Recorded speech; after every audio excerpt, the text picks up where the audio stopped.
They've been narrating a story around me for quite some time. This Hollywood government contraption that has an end for our democracy. As a journalist, I'd like to record my observations of the circumstances under which I caught COVID, which made me cry.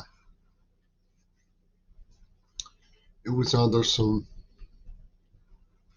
some disagreeable sleuthing, porn Lulu, I believe,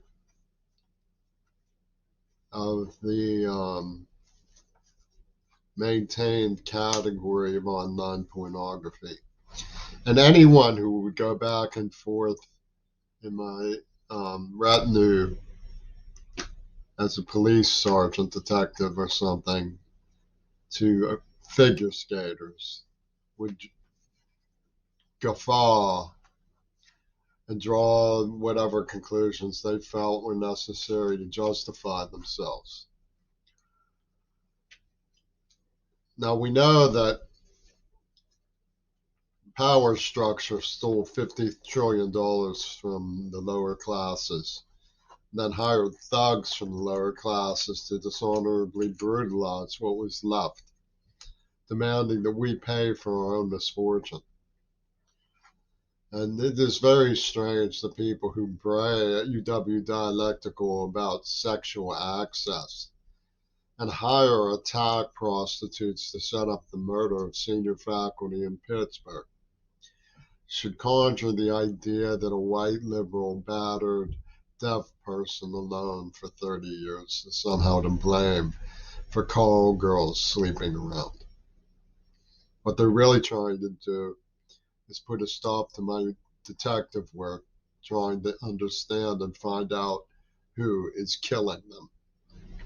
Well, there was a stinking pile of stuff at the bus stop. I inhaled it. I believe that's how I caught COVID. When I went to the hospital to get Paxlovid, I was sent to the Rite Aid. There was a man there and a rat in a place you don't see it very often jumped in front of my path.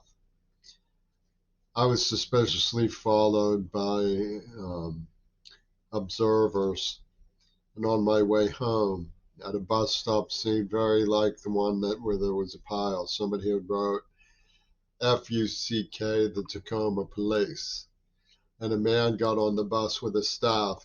He was jiggling like this.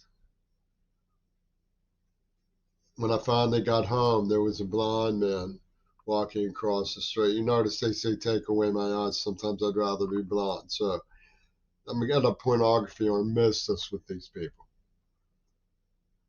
But when it comes to the American Think crowd, if you're not a, wild and crazy guy from Phi Epsilon in Columbia or Oxford, who cares what you think?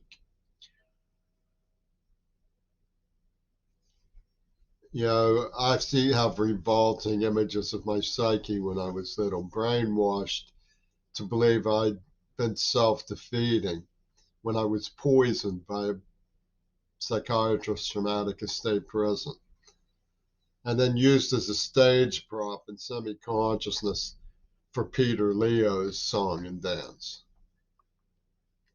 It's a sad of archives.